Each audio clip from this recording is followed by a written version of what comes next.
And welcome back to another episode of Over the Glass. I am your host, Jay.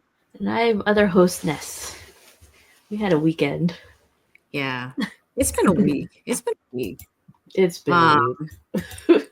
so before we get into the bigger festivities that occurred on Saturday, I just want to do like a quick recap on the Sharks week. I mean, we're unfortunately entering into another losing streak, but I don't feel quite so bad about it. I mean, obviously I don't want us to get into like another 8-game losing streak and, starting to question the morality of the players, especially celebrating. Like we know that guy, like he's one of those dudes that every shift it looks like he's on the bench reviewing the iPad and I've got to put trust in the coaching staff that if he's grabbing the iPad too often, they're like smacking it out of his hands and just telling him to focus on the game.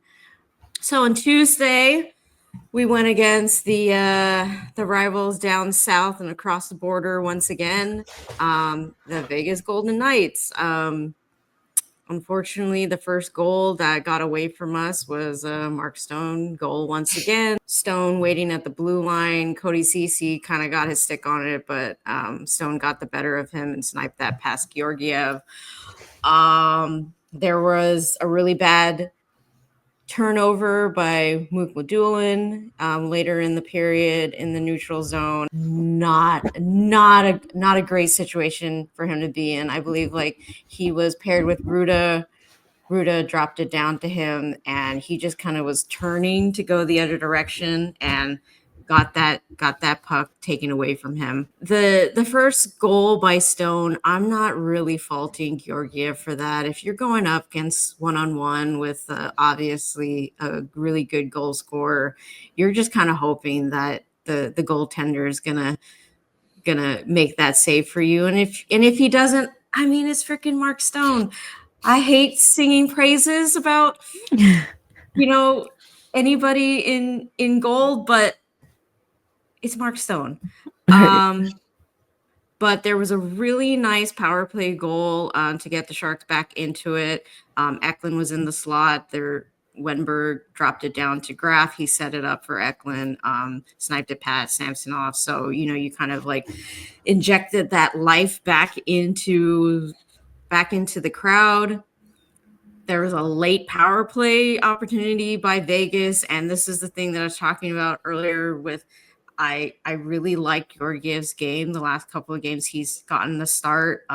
This late opportunity, Olofsson gets the pass right off the face-off, and so prime opportunity for Olofsson to try to get that late goal to kind of dig a hole for us. And Georgiev stands tall, gets us out of that period. So you're feeling good about it. Unfortunately, the power play continues into the next period, and we already finished talking about Mark Stone. Well, now we're going to talk about Eichel. Eichel draws two players down low to him, basically creating the opportunity to open up a lane. Who is it? Olofsson on the opposite side. Drew was talking about it on the broadcast. Obviously, Georgiev has to respect Eichel coming down low. He can't anticipate that he's obviously not going to try and score below the goal line. That's not where he's going to be able to score. He's obviously trying to generate an opportunity to get the pass somewhere to an open guy, but he's got to respect the dude down low. Unfortunately, like if you watch that replay, I'm like, oh, he was so close. He had his glove up, but unfortunately, Gary can't help us out there. But then Eichel gets an opportunity yet again. He gets a breakaway, but Georgiev saves our asses. Even though we kept going down by one, they were fighting. They were keeping themselves in this game. Liljegren gets a nice opportunity on the power play. At the point, the Sharks were just generating, continuing to shoot, continuing to pick up the rebounds. They try to get that extra attacker late to tie up the game. the puck was coming back and Celebrini had it. Stone picked it off of him and then passed it over to Hurdle, which I said, well, I guess if anybody's going to get an empty netter, I would rather it be Tomas Hurdle. Right. So, I mean, it wasn't a bad game. Thing like with the Muklandulin takeaway, giving 1-2 several opportunity breakaway chances and having Georgiev have to stand tall and get us out of it. Like, that's the stuff that you're wanting to clean up in your game. But I mean, he saw 42 shots on goal. So, you know, when we made this trade to send off Blackwood and we got Georgiev and everyone's like, why did we do that? I mean, we know why we did it. Georgiev needs to work on his game. He's not our end goal solution. He's just kind of, he's here on the layover. We're trying to help him out and then ship him off to his next home. But I think this is a nice showing for Georgiev. Sadly, we couldn't get that win. We kind of had a couple of days off to work on all that. We saw Utah right off the bat. I felt like they started off strong in the first shift. There was a quick Granlund shot. Eklund was crashing the net, and it just happened to rebound out to Zetterlund in the slot, and he potted it right past Vamilka. So that's something you like to see. Obviously, the Shark came in hungry. Unfortunately, Smaltz later in the game, I believe the Sharks may have just been caught out there way too long. Like, if you watch how that goal developed, they basically weren't moving. And then there was another late go-ahead goal by Utah. They were continuing to attack. They would recover on the rebound. Hayden circled back around on the faceoff dot to create the opportunity. But then they got a chance as Eklund took a really nasty high stick to the face. It wasn't intentional, but like dude was just like bleeding out. Yeah, they had to scrape his inner Blood. Yeah. fluids off the ice, and Eklund was trying to get back on the ice. After that, like, you know, just shove the tissues up my nose. I'll go back out there. But then they told him, no, you have to go on the bench. Was I expecting that the Sharks would be able to score here and push it into overtime, like prime opportunity?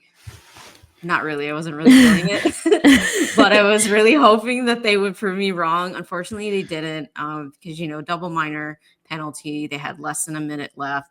Fortunately, they couldn't do that. But not bad games, but obviously things that the Sharks need to tighten up in their game. On the positive side, on Friday, you got the opportunity to check out the Pride Scrimmage out at the Shark Tank. So let the folks know how you felt about that. Yeah, so I I sacrificed not watching the Sharks on Friday. I'm just kidding. No, so I was able to attend this. Thanks to Netta, let me know where to register to be able to attend this scrimmage. This is the third time that they hold this, and the last couple of years it's been Team Teal, which is usually made up of people I'm assuming work in the front office for the Sharks, and then the San Francisco Earthquakes, which is an LGBTQ plus ice hockey team based in San Francisco. This year they decided to invite Team Trans, so there was a few more games in the mix this time around. So they did kind of like each team got to play 2 games. When I got there a little late, but I probably like at the end of the first period, and it was the Team Trans against Team Teal, and it was looking like pretty. Team Teal was like killing it, you know. I think they were up a few goals when I came in, and then Team Trans started to make a comeback, and it was pretty close. I can't remember the score on that one, but it was fun, right? There was like a few minutes of intermission, and you know they played the 3 periods. I think each period was about 12 minutes long. And it was a running clock, so it wasn't like there weren't any stoppages in play or anything like a real hockey game, real official an official hockey game. So yeah, and then once that game was done, then it was Team Teal against the San Francisco Earthquakes, And man, you could tell, like, I don't know if it was because Team Teal was tired from the previous game, but the Quakes came out like they were on fire. They were fast on the ice. Dude, Kieran, so he's the president of the Quakes. He he's got some wheels. Like that man. Like he's an older fella for you guys who haven't seen a picture of him, but I was surprised because like I didn't realize that he was still playing because I saw him walking around talking to people during the first game. And then I saw him out on the ice. I was like, oh, he's still playing. That's cool. And then he got the puck at one point and he was flying down that ice. Nobody could catch him. I was like, wow, that's impressive. But it was a really fun game. I was like, it's really hard to root for someone when you're like, you're happy for all the teams involved. But like, they really got me rooting for them. They were looking good out there. Yeah, so then after that game was done, the third one was the SF Quakes against Team Trans, and that one was pretty cool. Our good friend Aiden Cleary, who we've had on the pod before, who is a co-founder of Team Trans. I got to talk to him after his first game. I got to give him one of our stickers, and he, I didn't know what he was gonna do with it. I was like, here, have it. You've been on the pod, supporter. He decided to stick it on his helmet, and I was so surprised to see it on the jumbotron when he scored. I was like, do you know the Leonardo DiCaprio meme where he's like pointing at the TV? That's how I felt. It was a nice surprise. And then Kurt, who is he's Teal City Crew, founder of Team City Crew. Yep. He also does photography for Sharks events like this. And he was able to capture a photo of Aiden wearing the sticker on the bench, and it was really cool. It was a nice little surreal moment, I was like, hey, that's us. It was cute. I also got to talk to Jonathan Becker at the scrimmage, which was nice. I missed his speech, but Kurt filled me in that he had a speech before the game to let everyone know, like, how much he supports this event. Like this means a lot to him that he decided to choose staying home to attend this scrimmage as opposed to flying out and attending the first ever Sharks game at Utah. And I was like, that's really nice of him, and like when we got to chatting, I hadn't met him before this. I know you had at one of the Pride Parade, I believe. Yep. Right.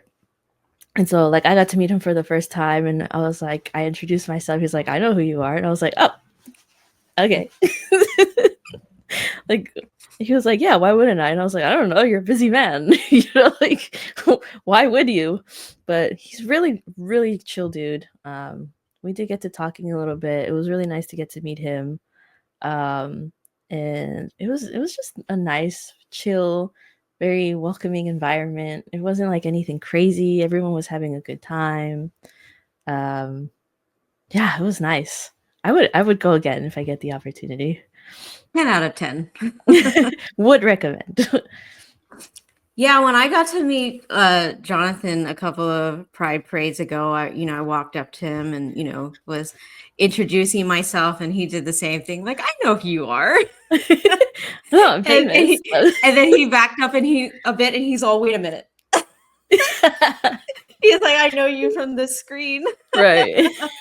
So, and then we got talking a little bit, and, I told him, how appreciative we are for the Sharks to obviously be showing their support and, inviting folks within the community out here to engage with them.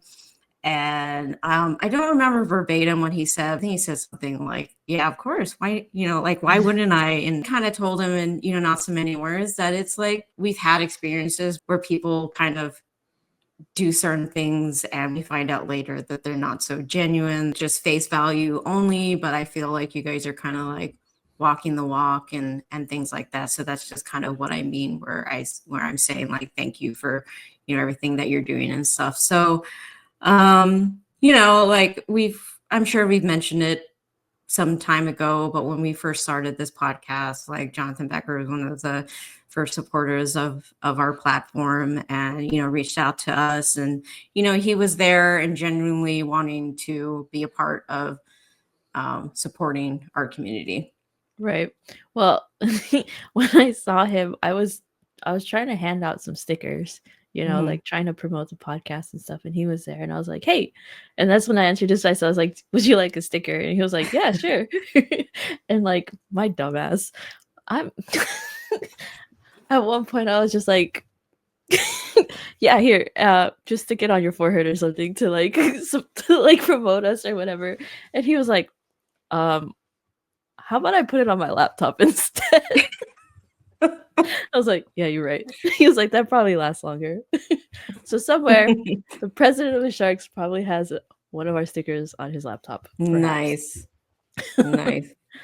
Um, so since I was at home watching the game and, you were out there, I did get to see some clips from the game, and I did see that Hannon came out at some point to coach the San Francisco Earthquakes, I believe. The Earthquakes, or was it I Team think Trans? I think he did 2 games. Okay. I believe he did both the Earthquakes and Team Trans, because he was on out on the bench when I got there, and I don't think he was there by the 3rd game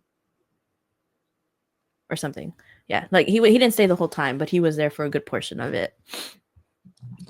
So, I mean, that's nice to see. Yeah. Obviously, like Scott Hannon doesn't need to be coming out, but he decided, hey, I wanted to support this good cause. I want to engage with the community, and just have like this great experience with everybody.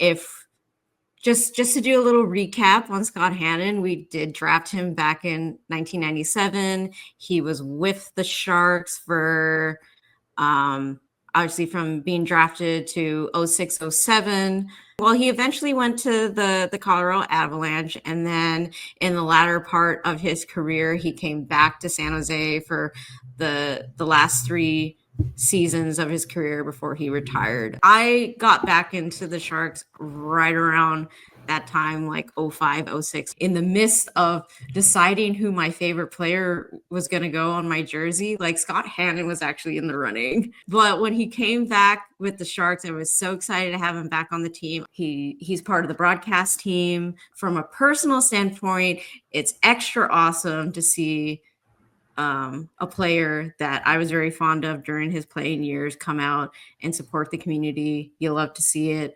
A couple of seasons ago, when they started this scrimmage, Fabian Zetterlund and William Eklund came out to kind of engage with the community. You'd have to imagine if they weren't playing a game in Utah that night, they probably would have been out there in some capacity and whatever. So I just wanted to highlight on that. And I guess before we get into the greater scope of what happened on Saturday being Pride Night for the Sharks, we're going to take a moment and talk about our sponsors. Playoffs? We're talking about playoffs? You bet we are. Get in on the action at DraftKings Sportsbook, an official sports betting partner of the NFL. Scoring touchdowns is key to winning the playoffs, and you can score big by betting on them at DraftKings, the #1 place to bet touchdowns. Ready to place your first bet? Try betting on something simple like a player to score 6. Go to the DraftKings Sportsbook app and make your pick. New DraftKings customers can bet $5 to get $200 in bonus bets instantly. Download the DraftKings Sportsbook app and use code THPN. That's code THPN for new customers to get $200 in bonus bets instantly when you bet just $5. Only on DraftKings Sportsbook, the crown is yours. Gambling problem? Call 1-800-GAMBLER. In New York, call 877-8-HOPE-NY or text HOPE-NY 467-369. In Connecticut, help is available for problem gambling. Call 888-789-7777 or visit ccpg.org. Please play responsibly. On behalf of Boot Hill Casino Resort, Kansas, 21 plus age and eligibility varies by jurisdiction. Void in Ontario. Bet must win to receive reward. Bonus bets expire 168 hours after issuance. For additional terms and responsible gaming resources, see dkng.co/audio. And your money line for Monday is the Florida Panthers are a -166 against the Philadelphia Flyers at a +140. The Flames go against the Blackhawks. The Flames are a -142 against the +120 Blackhawks. And then The LA Kings are plus 145 against the Edmonton Oilers, who are minus 175. So make your picks and get out there and have fun. All right. And Saturday, the Sharks hosted their Pride Night. How do you want to start off all this? Well, okay. So first of all, we were there. we Big is true. This is the first game that we've actually have attended together. We both have been to the same game at the same time, but we didn't even see each other those games. So this time we were actually invited out. I reached out to Netta, who works for the Sharks. I always forget her title. It's so long. It's like Vice President of Business and Technology or something, I believe. Curious to see what sort of events and activities were going to be held at the Pride event this year, or Pride Night. And she gave me a list of things that were going to be happening during the game on the concourse.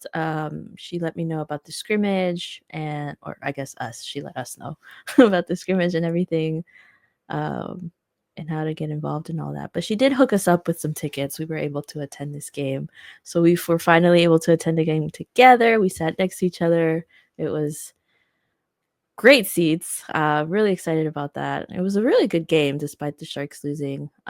But I think one of the things I was curious about was that a couple of seasons ago when we were invited out, there were drag shows that were held before the games. And I was really curious to know if that was still happening. Unfortunately, they don't really have that connection with SB Pride anymore. So that wasn't happening at the tank this year, but it looked like SB Pride was having their own event outside of SAP Center, and they did their own thing. But I didn't attend that. And then they also had, let's see, the Pride jersey. If you want to talk about it, because I absolutely love this design, we can talk about that in a bit. The anthem was sang by the Silicon Valley Gay Man Chorus. They sounded great. And then on the concourse, they had P Flag, the Q Corner, and I don't remember if I saw anyone else, but I did visit, or I did see both of their booths. I believe P Flag was the one that had the friendship bracelets, and so I attended with my girlfriend, and we decided to go make each other bracelets. So this one's mine. Cute. Yeah, and I don't have hers, but yeah, we decided to make bracelets. That was cute. I did end up giving one of the people who was managing the table one of our stickers. um and yeah, it was cool. I didn't see any like pride themed food this time around, but that would have been fun. Go Well, ahead. we could talk about the Pride design. Okay, yes, thank you. My mind's going a million miles an hour. So I may or may not have seen Melissa Marzon in the Shark store, because I didn't want to assume that there was only one person with like teal hair and teal lipstick. And so I was like, no, that must not be her. It probably was. So that sucks. Oh well. But Melissa Marzon designed the Pride logo this year. It is super adorable. My friend tried to bid on it. He finds it hilarious. He finds it hilarious that the shark is just so happy. I don't believe he won any of the ones that he bid on. But so anyway, so Melissa, she's part of the community. She's also Filipino. So, you know, we extra love that. So going off of the graphic that the Sharks shared earlier this week, for the Pride Night crest, Melissa was inspired by the idea of the community, safety, protection, the fluidity of identity, and celebrating individualism. The coral on the reef represents the LGBTQ plus community and how it thrives through symbiotic relationship with the shark, who protects the coral reef and being overgrazed and maintaining balance in the ocean. Melissa emphasizes the vitality of individuals feeling safe and protected while discovering their identities. I'm reading off of Twitter and it's got this learn more graphic on it. I'm like, I can't see what's behind it. And then the triangle shape of the crest is reference to the pink triangle. The pink triangle has been the symbol for LGBTQ plus community, initially intended as a badge of shame, but later reappropriated to be a positive symbol of self-identity. The flowing waves in the crest is a reference of the fluidity, both in gender and sexuality in the LGBTQ plus community, and how it is a spectrum that varies for each individual. I think this patch is super, super cute. The first patch Melissa designed showcases the fin inspired by the Sharks logo from 2015, the year that the same-sex marriage became legal in the United States. And then finally, the second patch exhibits a font style inspired by the most popular font in 1969, Lipo Black, designed by Joe Taylor and Robert Trogman. Melissa created references from that year as a nod to the Stonewall Uprising, which began on June 28th of that year. So I love this design. I feel like this might be my favorite design from all of the Pride ones that they've had so far. Trans Shark was really cute. Really liked that one. But there's something about how cartoonish this one is. I love me my cartoons as an animator. I love the style. I love how much thought she put into every single detail in this. From like the feeling protected and safe in discovering your identities with the reef, the waves, and like how that's supposed to represent fluidity and finding out your gender and sexuality. The triangle, I assumed that it was just supposed to like fit into the Sharks logo, which I'm sure it has something to do with it. But the fact that she actually thought about, the pink triangle symbolism is like so clever. And then even the thought behind the second and third patches, where it's like the fin, which is what was our inspiration for our logo. I just want to put that out there. But the fact that she used that for the same-sex marriage, like the year it was legalized, and then exist as you are, absolutely love this theme that she's using. Exist as you are, unapologetically, and the fact that she researched, she found the most popular font in the year that the uprisings, the Stonewall uprisings happened.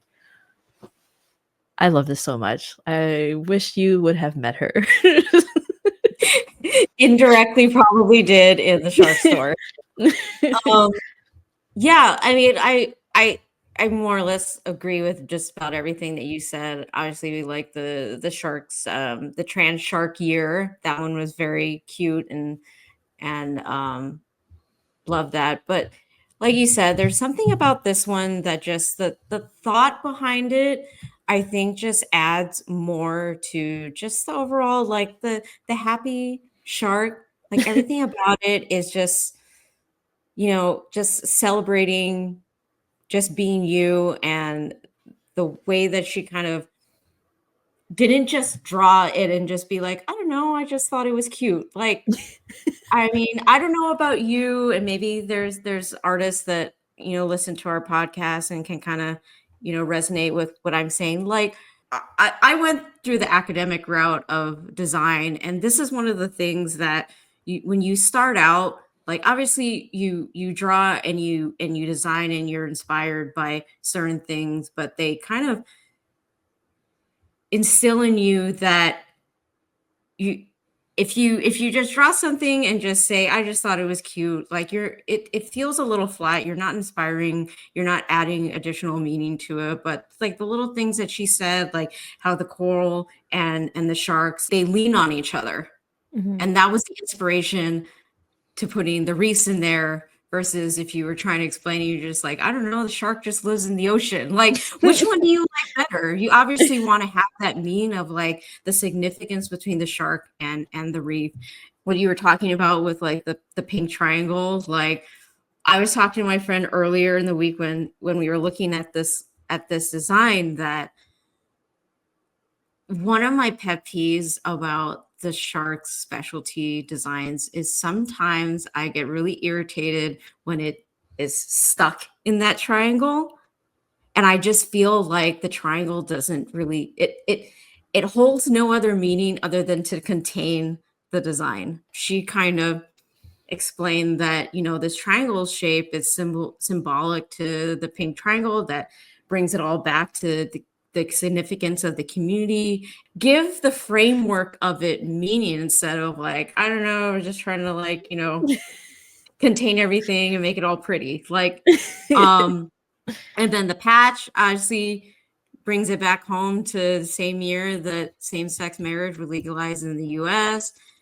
You know, you add the extra inspiration with the colors of the community, and then finally the other patch with the font choice of it.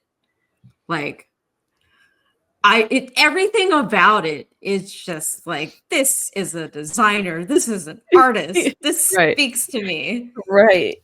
It's really inspiring because I'm like, man, I want to create something with this much meaning and detail. Like, and it's not like like the design itself is super detailed in the way that, like, you know, like little designs and within the designs, or like very intricate, I guess is the word I'm looking for. Like, it's a pretty simple design in the fact that, like, if you sit there, you could draw it, right? But the meaning is what makes it like more complex, right? Mhm. I Look, shout out to Melissa. Love this. I think she should be hired to do more designs. Agreed. So as tradition goes on Pride nights, everyone's always wondering which players are going to put pride tape on their stick and this and that. Like, it's super unfortunate that Alex Wenberg came down with, like, I think they said on the broadcast that he's dealing with the flu or something along that, like some bug is going around or whatever, because earlier this week we shared the clip from an interview that he had with Allison Lukin of the Seattle Kraken from back when he was with their team. There was a almost 10-minute interview between them, and there's a part of that interview where she brings up she had heard during his time with Columbus when they were on their way off to their next location, and they were getting rid of a number of clothes, and they went out of their way to specifically donate those clothes to an LGBTQ plus, like, homeless, like, nonprofit, I believe. And she kind of just wanted to get his like some additional understanding of why that was so important for him. And as he mentions, he's not going to take all the credit. Obviously, his wife Felicia is also just an outspoken ally, and they just felt like it was the right thing to do. And he said, you know, he's not saying that they're always doing this and they're always doing it the right way, but they are trying to just kind of find a way that they can give back. And I mean, I know, as important as the pride tape is, it's such a small thing that you can do, but it's things like the Wenbergs doing what they're doing where they don't, you know, like, I think it gets a little complicated with these pride nights where I want to be talking more about these players like Wenberg, who are not just containing their moment of showing support and everything for this one night, but they are doing things behind the scenes, and they might not necessarily be like, hey, we did this thing today and I'm going to post it on social so everybody knows that, like, we're doing this thing. They're just doing these things, and then eventually it kind of like comes to light, and they get to talk about it, but they're not doing it because they want praise. They're just doing it because they're good people. And so we know that if Wenberg wasn't sick, he'd probably be one of those guys out there, probably with, some pride tape on there. Like, I know that they walked in to the game, and there were a couple of players that they got photos of that were wearing the beanie that I'm wearing today. But there were players like Ferraro, like Wallman, Celebrini, um, Toffoli. I want to say Cece, Goodrow. And then there was also someone who posted on socials. There was a picture of Thrun. He had a little bit like right where the blade and the shaft of the stick meet. Like he had a little bit of pry tape on there. And they said, oh, he's got a little bit of like a cunty anklet. Oh my god, people. But I really loved Ferraro's tape job. Yeah, Just that all was the way fun. throughout the stick. Yeah, so I guess what are your thoughts on I guess pride tape and just kind of like your feelings coming into like a pride night, sort of like what you look forward to seeing. I think the pride tape is a big one just because it's not like we had mentioned this before in previous episodes where the warm-up jerseys felt they were mandatory when they were allowed. So like the whole team would wear them because it's like a uniform thing. But you weren't really sure if the guys wearing them were behind the cause, right? They were just doing it because they were being told.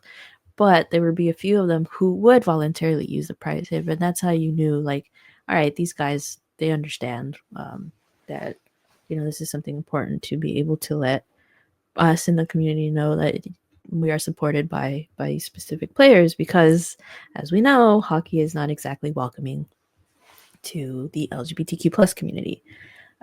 This year I was pleasantly surprised at how many guys decided to use the tape and to walk into the building with the beanies on, like not I don't know if they just weren't allowed to wear the warm-up jerseys to the build to the into the building anymore. Like I haven't seen anyone walking in with like queer stuffs. I don't think there's some hard rule that they're not allowed to, because I think the Seattle Kraken had some players who walked in with the jerseys for their pride night Mm, this year. okay, because yeah, I didn't see. Oh, so the Sharks didn't do it, but it was nice to see that there were some dudes that did decide to wear the beanie. That's not something that they have to do. It's not like they're told, here, wear this.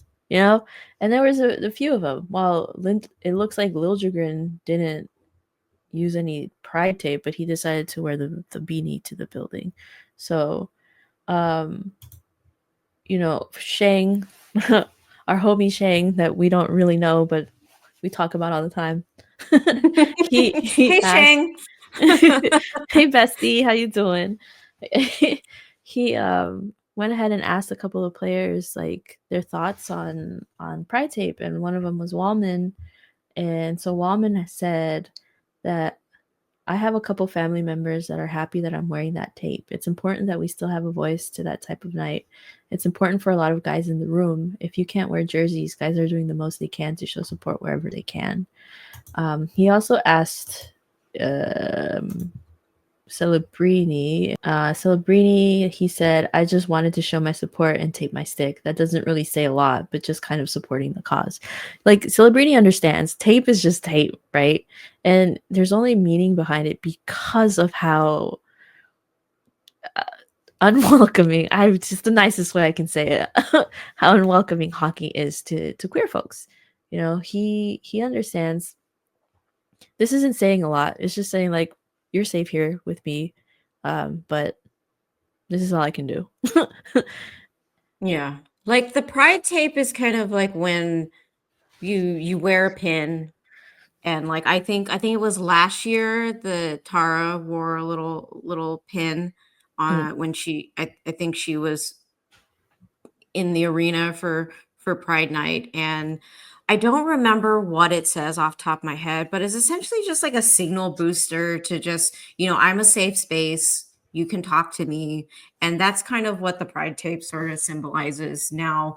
Like, do I feel like these are the only folks on the Sharks team? I mean, obviously you talked about how like there were certain players that wore the beanies into the into the game, but they may not have necessarily had any pride tape on their stick.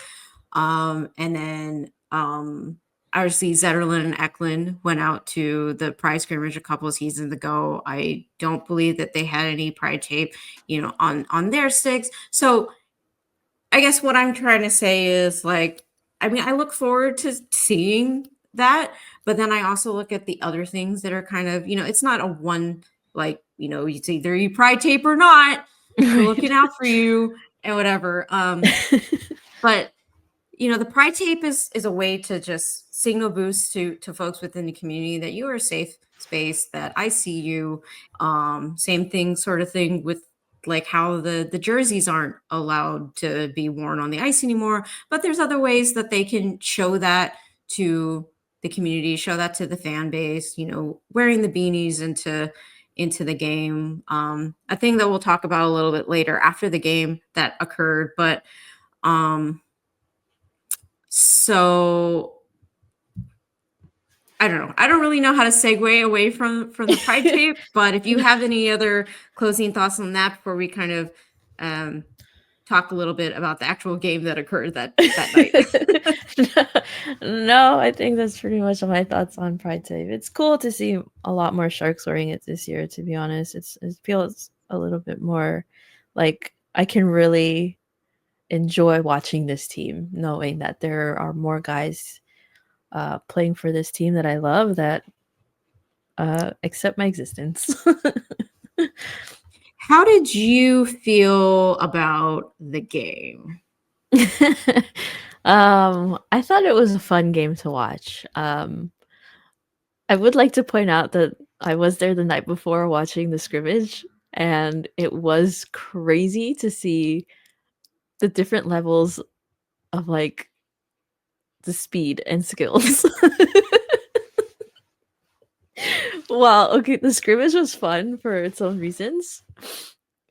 It gives you an appreciation at what level these professionals are at, because they are flying down that ice, and like their reaction times insane. There was this play I saw Celebrini do where he basically like deked everyone in front of him, and he was just like flawlessly, and I was like, that's insane. It's so opposite ends of the spectrum. It was crazy. But the game itself, I had a lot of fun. It was really frustrating because Marc-Andre Fleury decided he was going to play out of his mind.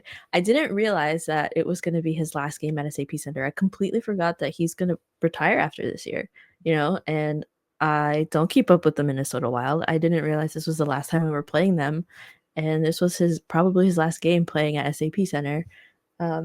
But he did well. The Sharks were peppering him with a bunch of shots, and he just wasn't budging. He budged once because it was a great play by Celebrini and Eklund. But yeah, the frustration. It's definitely sad. Like I'm going through this slow mourning period leading up to Marc-Andre Fleury entering retirement, because I mean, I remember watching him with the Penguins. He was really the only reason why I was watching the Penguins. And then, during the expansion draft with Vegas, I thought it was very selfless of him to take one for the team and be like, hey, you can expose me to the draft. My time with the Penguins are up. He obviously, every time he comes back to Pittsburgh, he still has really good connections. Obviously, friends for life with Crosby and Malkin and Letang. The dark years of him being with Vegas, where I'm just like, I don't like you anymore. I don't like you. And then we know how that ended with Vegas, and he went off to the Hawks, and I was like, like, is this better than Vegas? I'm not sure. And then he went off to the Wild, and I was like, I can watch you there. I can root for Yeah. you when you are not up against us. And yeah, he's entering into his final season before retirement, and I thought it was a nice treat to get to watch him duke it out with our up and coming Yaroslav Askarov. As we've mentioned in previous episodes, he's kind of been mentioned here and there, sort of mirroring certain flashes of like Flurry style game. So I don't know if you saw, me and my friend had a running tally of like how many times both of them come out of the net. No, I didn't. Askarov won that 9-8. Wow. It was very close. Speaking of Askarov, I think everything was fine in terms of him coming out of the net, except for that one time. I think it was number 9, where he just got caught up behind the net in the latter half of the game, and I was like, "Oh my god!" Everyone's like, "Get back in the net! What are you doing?" But yeah, like I kind of feel like the Sharks got goalied a bit there. Early in the game, with it being Marc-Andre Fleury, I had made mention that the Sharks are really gonna have to. They can't do routine shots on this guy. This guy has like seen it all. 3 Stanley Cup winning Vezina trophy goaltender. You're not getting routine shots past him. You're really gonna have to get him off his game. And I mean, even though the Sharks gave up that early one, it was such a strange goal. When I went back to watch the highlights, I had to watch this one several times, and I still can't really tell you what happened, because the puck went off to the right side boards, and it was Boldy and I think it was Ruda, and Ruda was kind of like trying to flush up against the boards to keep it in, and I think Boldy kind of did like this. It was coming up, and he kind of passed it behind him. It's so weird, and it bounced out, and like Eklund wasn't able to retrieve it. It went right to Zuccarello, who passed it, who brought it down the ice, and Eklund was trying to like back check like crazy, did a dive trying to stop that pass from happening to go over to Marco Rossi, and he just had a beautiful shot backhand short side on Askarov. So I mean, you can't really. It was such a strange goal, and I guess what I'm saying is I don't really like. I feel like the Sharks did all the right things. It just was like a weird pass / bounce, and Eklund multiple times tried to get in there to stop it, and yeah, I wasn't too worried about that. I felt like the Sharks kind of stayed in the game with the Wild. I mean, the Wild are kind of banged up. They don't have Spurgeon. They don't have Kaprizov. I think another one of their. I can't think of his name off the top of my head. So not that means like, oh, we should have definitely won this game. But I mean, we definitely had more of an opportunity than like one of their top goal scorers being in the mix. But that goal that Eklund got off of, like, he got the play started, I believe, in the neutral zone. He passed it down to Celebrini. Celebrini drove all the way down to the net, got the shot off. It bounced off to the open side of Marc-Andre Fleury, and Eklund, who started the play, was also in on the rush, crashed the net, and got it past Fleury. And you can see Fleury like stop the initial shot on Celebrini, and then didn't have enough time to reset himself to get over to stop Eklund with the rebound chance. And like I just said earlier, like that's the type of goals that are going to go by Marc-Andre Fleury. Right. And so we did get one. Second, third, fourth attempts. Yeah. That man will fight to the death. This guy is crazy. This guy is like once Askarov refines his game more, that's what he's probably going to look like. Well, what's exciting for us, but in this moment, I did not like that. I think it was Wallman that started that play because he got an assist on that goal. Okay. But speaking of Wallman and Askarov, I did finally get to see you being nervous live watching Askarov puck handling behind the net because he does really take his time sometimes. But I was really interested to see that Shang had asked Wallman about it. On his on Askarov's puck handling, just to kind of see like his thoughts on where he was at with that. And Wallman said, "It's fun to watch him when I'm up top. It's fun to play with him when I'm on the ice. He has all the confidence in the world. I love when goalies go back and play the puck. That's the biggest thing. It's like having an extra player out there. So it helps us out even if we get in trouble. Sometimes, for the most part, it's easier to break the puck out." He said that he'll tell him to keep doing that.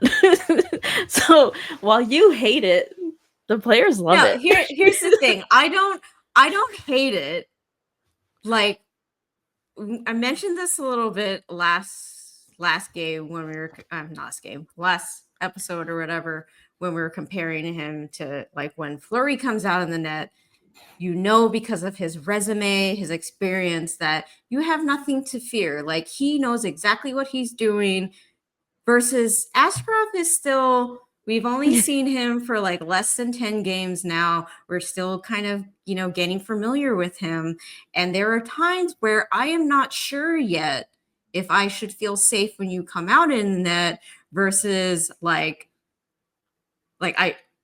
whether I should be alarmed or not. Like, right. Just it's I'm still trying to get familiar with his game. He's obviously still refining himself at the NHL level. And like I mentioned earlier, there was one time where he just kind of went out there and then he got caught back there and it just looked like, what are you doing, dude? So I'm not sure yet with how he does it, but I definitely want him to continue doing it. And did you happen to catch Brody's sit-down interview with him? Yeah. So he did ask him about that. And pretty much like what Wallman talked about, Askarov was saying that, when he goes out there and what's the feeling from the defenseman, he says that, like the 6 defensemen that he'll be out there playing with, they haven't told him not to do it. They actually enjoy him doing that. And if 6 of them are telling him like no prob, he's going to continue doing it, versus if 6 of them are telling him not to do it, he's probably like going to consider, that part of his game, maybe it's not so helpful what he's doing and things like that. But obviously the defensemen at that level know and communicate with him and interact with him more to feel comfortable and find it helpful. So from the fan perspective, I'm trying to see it that way. And I think we'll eventually get there. But for right now, that is my natural reaction to when he goes back. And I'm like, what are you going to do this time? There were moments throughout the game where if the Sharks messed up, the veteran type presence like Boldy and Zuccarello taking advantage of those opportunities. And I think that's kind of more or less the turning point of who ended up being on the winning side of this game. I mean, we were only down, 1 goal. They were trying to get Ashcroft out of the net. Oh my God, yeah. There was this guy in our section that like literally stood up and started yelling at Ashcroft to go to bench. And I'm just like, what are you doing? Just like, get out of the goal. Like Warsawski didn't even have his hand up yet. Like bro's waiting for the opportunity, because as what ended up happening, they eventually decided to pull him, but Celebrini was trying to take on like 3 or 4 guys to enter the zone, and it got the puck got taken away from him, and immediately like Askarov was only like halfway out of the D zone, and there's nothing he can do. He can't dive back to try to stop that empty netter. So I mean, ideally, when you're pulling the goaltender, you want possession and sustainability in the Right. ozone before you pull the goaltender. You don't want to pull the goaltender as you're trying to attack into the zone, Right. because this type of thing sort of That ends up was coach's happening. fault. So poor Askarov was still on the ice for that. But you know what? It was fun. It was nice to see Askarov kind of like he was doing, continuing to get better with each game. The Sharks just got to find a way to get a win here soon. I think they're doing the things that they need to do. It's just there were so many opportunities outside of the fact that Fleury was standing on his head. There were so many opportunities. We just couldn't get one or two more of those behind him. Right. I think I have PTSD or something because every time there's a breakaway and it's just the goalie, the Sharks goalie and a skater, I'm like, that's gonna go in.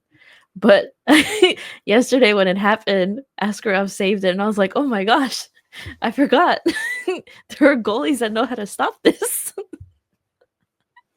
It's such a new feeling, it feels like.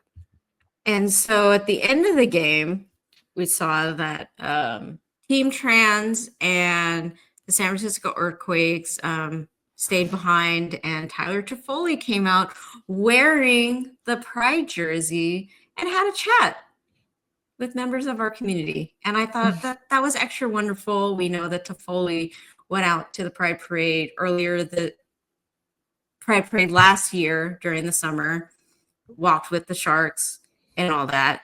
So we know he's big fans of us. And so it was nice for him to come out and have a chat with those two teams, take a photo with them. You'll love to see it. So thanks for all that you do to Foley's. Yeah. This was a nice it was a pleasant Pride night. Thanks, Sharks. And I guess not to end on I can spin this into a positive. So last year, We're gonna pull out the receipts. So last year, if you want to go back and find whatever episode, we had a rant about this because look, the Sharks are in a rebuild, long time coming. When you strip away all of your talent and you're starting to build it from the ground up, it's really irritating to see folks who haven't been there start ragging on your team and saying everything's going wrong. It's like it's just such an easy target to people have been saying that the Sharks need to do this forever. And now that they're actually doing it forever and they're bad because duh, like and then people who are outside of our beat writer atmosphere and just have been in this league forever and just for some reason get to just find one or two things and then talk about how everything's wrong with the direction of the Sharks. So there's this other podcast with Pierre Maguire and Jimmy Murphy, and they were talking last season about, oh, the Sharks are headed in the wrong direction. No one's going to want to sign with the Sharks. They're going to lean on their young guys and make them come up too early. Blah, blah, blah, blah. Our good friend Sheng Peng invited him onto his podcast to have a chat about that because, Sheng, being our, friend here in Sharks territory, had different opinions about that. And a lot of his opinions we kind of agree with. And I took one for the team and I listened to that podcast last season and it was irritating. Yeah. So go back and find that podcast, that episode, if you want to hear in more detail. But essentially, I didn't appreciate that these folks on this other podcast who just have been in this league forever, I don't really think that that kind of gives you enough, like, oh, just because your resume says you spent like 20 some years in the NHL, like that's supposed to supersede, somebody who's in and out communicating and seeing this team up close and personal for years and years and years, and is telling you otherwise, and you get to say, well, I've been in this league for 20 years. And what does that mean? So that's kind of what I sort of took away from the podcast. It just felt like it was very condescending to be like, just because you like are with this team 365. I mean, I've been here for 20 years. Right. And so their opinions, essentially, as I already mentioned, they just felt like we were going in the wrong direction. They seemed to always counter anything that was said otherwise with being like, well, I've been following this league for a million years. So pretty much like nothing you're saying holds any weight. Well, as we've seen this season,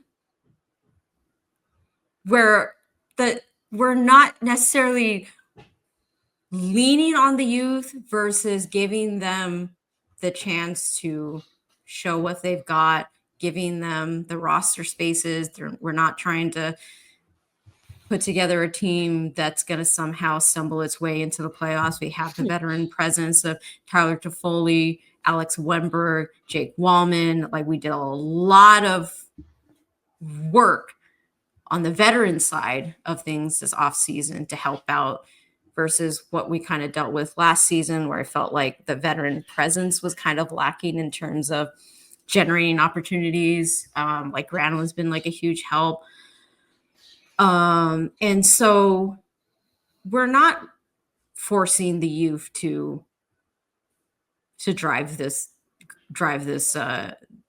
rebuild. They're being supported with ice time. They're being supported by the veteran presence.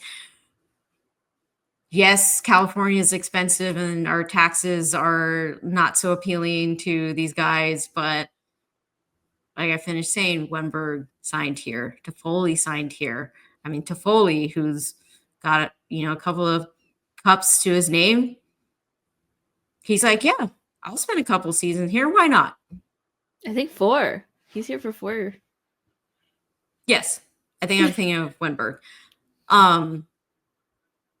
But lost my train of thought. Sorry. But and like Celebrities in the Calder conversation. Like, we have exciting things going on. We picked up Askarov. He wanted to sign here. Mhm. We're doing great things. So so they did come back, and they tweeted out that Pram McGuire and I always try to admit when we're wrong and give credit when and where it's due. Last season we said that the future is teal. We're heading in the wrong direction. Well, right now that couldn't be further from the truth. In my opinion, they're way ahead of the Blackhawks. But we could have told you that last season. We were telling you that. You didn't want to listen. Because you've been in the industry 20 years or whatever. That's so silly. It's such a like old man mentality. Like, I've been here forever, I'm right and you're wrong. Sure, guy. So yeah, I just wanted to kind of point that out. That found its way onto my feed earlier this week. And yeah, the Sharks are doing great things here. We hopefully will end this 3-game losing streak next week. Whoever we're going up against next. Don't have it right in front of me this moment. Let's see. Tuesday. Oh, we go against the Red Wings. So the return of Jake Wallman's reunion matchup, Revenge Tour. Hey, perfect opportunity to end this winning streak. I mean, that's winning streak, to start the winning streak, right, and end the losing streak. Yeah, so Detroit on Tuesday. On Thursday we go against Columbus, and then Saturday against the New York Islanders. So they start a road trip. So maybe the guys just need a little bit of time away from us. I don't know. But yeah. Any closing thoughts? Closing thoughts. It was a fun weekend. Excited to see where the Sharks are going. Yeah, I don't know, man. I'm tired. I'm losing steam here. I think I'm good. All right. Well, it was a fun week. Unfortunately, we didn't get a win in any of those games, but the Next vibes week are is a good, new week. folks. Yeah, the vibes are still good here. No worries. The guys will get it together. And I mean, they're dealing with a little bit of injury roulette here. I believe Kovalenko went on IR. They did activate Grunstrom and Wallman.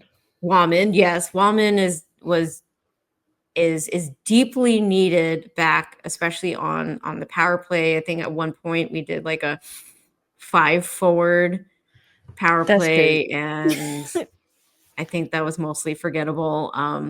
But outside of like Liljegren getting in on that power play goal, I really do think that Jake Wallman being back and helping out in that category, and then also on the fence will help to right this ship a little bit. That's it for us today.